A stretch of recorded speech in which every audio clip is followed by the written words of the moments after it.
Bonjour et bienvenue dans cette nouvelle vidéo. Aujourd'hui, ce que nous allons parler, c'est la tromperie de l'enlèvement pré-tribulationnel, une fausse doctrine à dénoncer. L'enlèvement pré-tribulationnel est une doctrine qui est répandue dans certains milieux évangéliques et dispensationalistes.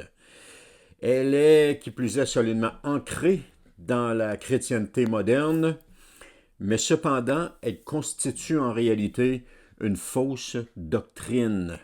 Une doctrine qui déforme l'enseignement biblique sur les événements de la fin des temps. Et cette croyance prétend que les chrétiens seront enlevés avant la grande tribulation dans le but d'éviter les persécutions et les épreuves. Toutefois, une analyse attentive des Écritures montre que cette interprétation n'a aucun fondement solide. Et en plus qu'elle mène à une compréhension erronée du plan de Dieu pour son Église. Alors, je vais vous donner 6 raisons pour lesquelles c'est une fausse doctrine. La première raison pour laquelle l'enlèvement pré-tribulationnel est une fausse doctrine réside dans l'absence d'un fondement biblique clair. Aucune portion des Écritures n'enseigne explicitement que l'Église sera enlevée avant la période des tribulations. Les versets fréquemment cités pour justifier cette idée, comme 1 Thessaloniciens 4, 16 à 17, ne précisent pas que l'enlèvement aura lieu avant la soi-disant période des tribulations. Bien au contraire, ces versets se concentrent sur le retour de Jésus à la fin des temps. Et Jésus lui-même affirme, dans Matthieu 24, versets 29 à 31, que son retour aura lieu immédiatement après la période des tribulations. Il confirme ainsi que l'Église sera présente sur la terre pendant cette période difficile. Deuxièmement, les Écritures montrent clairement que les croyants sont appelés à traverser les épreuves et non à être épargnés. C'est Jésus qui déclare dans Jean chapitre 16, verset 33, « Vous aurez des tribulations dans le monde. » Et dans Actes 14, 22, l'apôtre Paul rappelle que c'est par beaucoup de tribulations qu'il nous faut entrer dans le royaume de Dieu. La fausse doctrine de l'enlèvement pré-tribulationnel contredit ces enseignements en suggérant que les chrétiens échapperaient aux souffrances, alors que la Bible insiste sur la nécessité de persévérer au milieu des épreuves. Troisièmement, la fausse doctrine de l'enlèvement pré-tribulationnel introduit une séparation artificielle entre l'enlèvement et la seconde venue de Christ. Deux événements que les Écritures présentent comme un seul et même moment. 1 Corinthiens 15, 51 à 52 et 1 Thessaloniciens 4, 16 à 17 décrivent un événement unique. Cet événement est la résurrection des morts et la transformation des vivants à la venue du Seigneur. Il n'y a pas de place pour un intervalle de 7 ans entre un prétendu enlèvement et le retour final de Christ. D'ailleurs, cette période de 7 ans est une mauvaise interprétation d'une prophétie de Daniel. Quatrièmement, l'Apocalypse, notamment dans les chapitres 7 et 13, mentionne la présence des saints pendant la période de la Grande Tribulation. Malgré cela, les adeptes de la fausse doctrine de l'enlèvement pré-tribulationnel ferment les yeux sur cette évidence. En plus, ils la nient.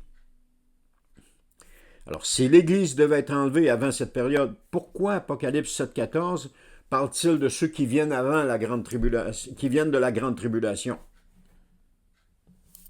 Bien entendu, on va monter tout un scénario absolument pas biblique pour essayer de colmater cette brèche-là et faire à croire que ce sont des chrétiens qui sont nés de nouveau pendant la grande tribulation, ce que la Bible ne soutient absolument pas.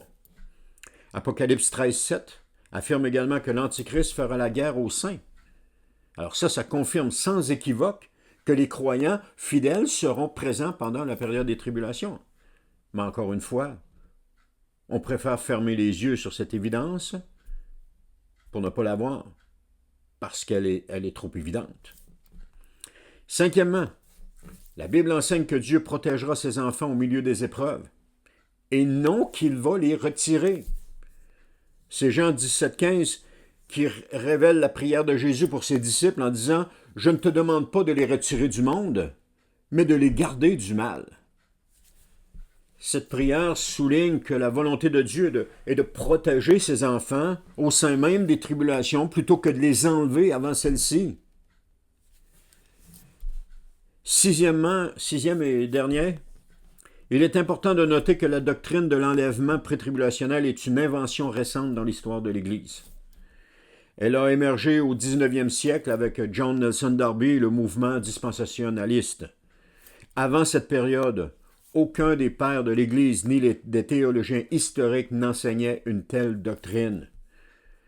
Donc, ce fait met en doute la légitimité de cette doctrine, car elle ne s'aligne pas sur l'interprétation traditionnelle des Écritures concernant la fin des temps.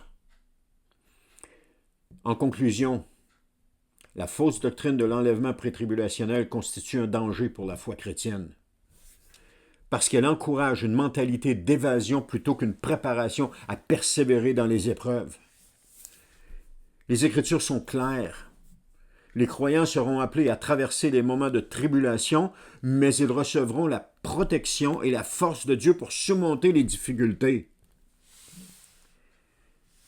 L'enlèvement de l'Église aura lieu au retour de Christ après la tribulation et non avant. Et si je dis après la tribulation, ne m'accolez pas l'étiquette post-tribulationniste. Je suis pas pré, je suis pas mid, je suis pas post. Je suis seulement en lien avec les Écritures, avec ce que les Écritures disent. C'est trop facile, on dit « Oh, mais t'es quoi, toi? Moi, je suis un enfant de Dieu. » « Ouais, mais t'es quoi, toi? T'es pré-tribulationniste, mi-tribulationniste, post-tribulationniste? Je n'ai rien de ça. Je suis seulement un enfant de Dieu qui déclare qui déclare les Écritures, qui dénonce cette fausse doctrine-là et qui met les vraies paroles de la parole de Dieu concernant son retour. Alors, il est donc crucial de rejeter cette fausse doctrine et de rester fidèle à l'enseignement biblique en se préparant à affronter les défis à venir avec foi et persévérance. Alors, merci d'avoir été là. Je vous dis à la prochaine pour une autre vidéo.